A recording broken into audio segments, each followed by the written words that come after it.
Hey, in my 20s, I worked for a company called Primerica. Still see their offices here and there. And, they had a good premise. Anyways, back then, the office I knew in Ottawa, to want to educate people more about how money works, do a little bit of presentations that weren't just about. Of course, the way they operated was not to be paid through educational workshops, right? Because adults don't pay to learn that much back then or even less now. So, in fact, it's kind of hard to teach adults for free. Yeah, even in Uganda, I found it weird that people said, "Oh, yeah, if you want people to show up for your free learning, that the kids in the street will approach me and beg for, but the adults, you got to supply refreshments or something, and you got to dress uncomfortably, to look more professional." But anyways, with Primerica, there was, we taught people about compound interest. We talked about how banks and insurance companies didn't necessarily have their best interests at heart. And in a way that made Primerica a bit better. I don't know what it's like now, but they're still working in an industry that is very toxic, so they can't be, the pinnacle of the best of what human beings have to offer. But I don't think they teach this lesson. Here's a lesson about money. I think the more money you move around, quantity, not quality, because that's some of the things I try to teach in humanics, quality over quantity, is I think the less humanity you have. I mean, you could, let's say, compare three people, and you can choose them, but let's make the one that moves a lot of money Trump. Measure him in quality. You know, uh, how much he's achieved. Sentience and sapience. Let's say, if you want to look up the definitions before you answer, in case you're only driven by money in your responses for everything.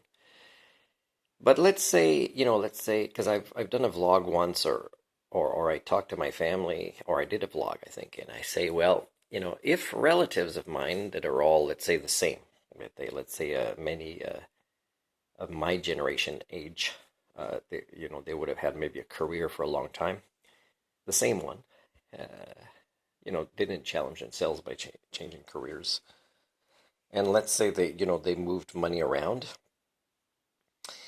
Well, let's say they also didn't just earn it, they spent it in a way that can be measured, not just in the profession they had and the skill sets it required, but in the way they spent it. So in and then let's compare, let's say, somebody who's moves more money around, who owns a lot of things, who has a lot of turnover in their staff, let's say, and who lives a fast lifestyle where their body gets, let's say, very unhealthy very quickly based on bad choices, but they'll move a lot of money around. They got a lot of cash to show in their wallet or bank accounts, or if you evaluate them for good decisions and bad decisions in such businesses, and they're more on the scale of Trump.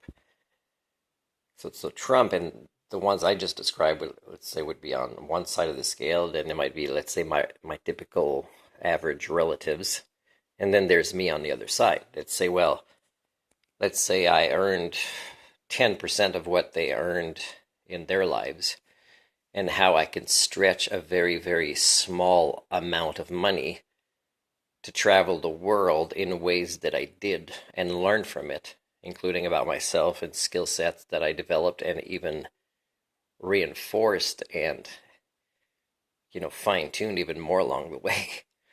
you know, and things that boosted my sentience and sapience and critical thinking skills and systems thinking skills. Using $1 for me would have been like using $100 if they ever wanted to do what I did, my relatives, or it would be $100,000 for what, let's say, Trump or other people would need to do when it comes to the experiences and learning and evolution of mine, sentience, and sapience. So in a way, people might think I'm lazy or not a hard worker, but you have to be a pretty hard worker to achieve more than they did with the percentage of the money that I made, or that I choose to make, so that I can prioritize human operating system, which is really the hard work, because there's really It's easy to follow the norm or follow, you know, propaganda or peer pressure and become like these other sad extremes that I described. But what's hard is being different than the norm. That takes hard work to not just be this person, but to even become more of this person, because that's what my DNA had intended for me to become human. And it has nothing to do with money. Or the more money you have, it's probably measurable if we find scientists that are objective in doing it. The more money a person makes, the less human they are. If we define humanity in the right way, and if we decide to get together and define it without saying with the definition what we're going to do, which is measure this humanity as compared to people that move amounts or own large amounts of assets or money, it's easy. Come on. And then you add the same type of logic of people that believe in the supernatural of religions, and then you add to that that they're also in the magical paradigms of money and religion, again using what people would have at the beginning decided that is the definition of these words, making up what we define as human or humanity, and often even realizing that if we apply these definitions properly in the natural world with other species and not as applied in a lack of objectivity, because these are concepts that are, if we kind of put aside human chauvinism, are not limited to us as a species, but we apply them to other species in the natural world, you'll find like, let's say you choose a species like dolphins or even orangutans as a species. Well, with this definition, you'll find that they beat us as a species if you measure it in the collective of each. So in humanity, if we kind of use language objectively, we'll find we are not that evolved compared to other species, and that we are very flawed at measuring who is the most evolved among us.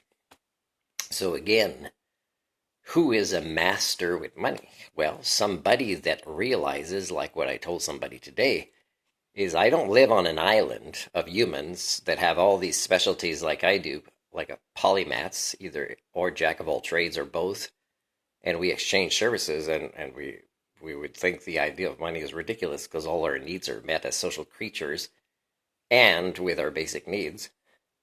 I don't live there. I live among a failed species that thinks money makes the world go round.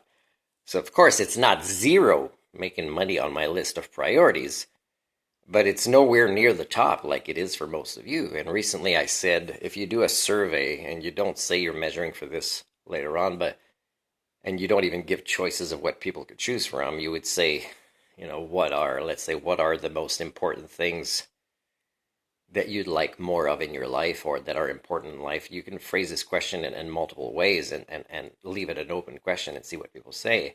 Is money will come in as a response, which of course again proves we're not that evolved. So recently I said, if we receive a message from aliens, I wrote this in a comment on a YouTube channel, if we receive a message and all the whole world knows about it, and even if the United Nations starts having meetings, even NATO might, and they might disagree with United Nations, then all the countries are already working on their own thing. And then people argue, no, it should be a common message. We have to agree, which might not be even done in like 10 years to agree. But chances are, in the meantime, even other people like millionaires secretly will send messages back. Or countries will decide, screw it, I'm going to be a hypocrite and stay in the United Nations, but act in opposite and answer because they'll justify in whatever way because it's a cosmic thing. Well, then these extraterrestrials looking for intelligent life in our solar system are not likely to get no messages. They're likely to maybe get very poorly done technology messages, and they're all conflicting, and they'll say, man, this planet must be, I don't know, like maybe they don't believe in demons or devils or something, but they'll say, man, these guys sure believe in it because they're acting like that's the only species living on this planet. Just nonsense, arguing, can't collaborate, can't form communities, no signs of intelligence, no signs of altruism or community or win-win scenarios or symbiosis with their planet or with each other.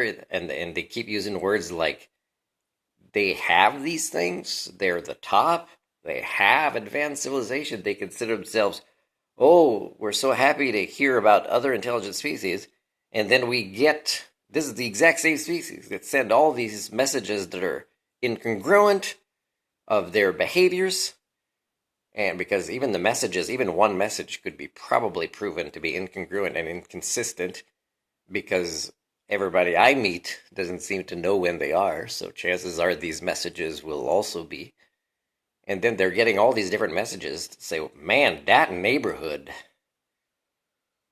It's like we have to get some space cops, maybe Guardians of the Galaxy, and go be citizens on patrol in that solar system. Because that's a mess. It sounds like a cool planet, but it is in serious trouble with these people primates on it.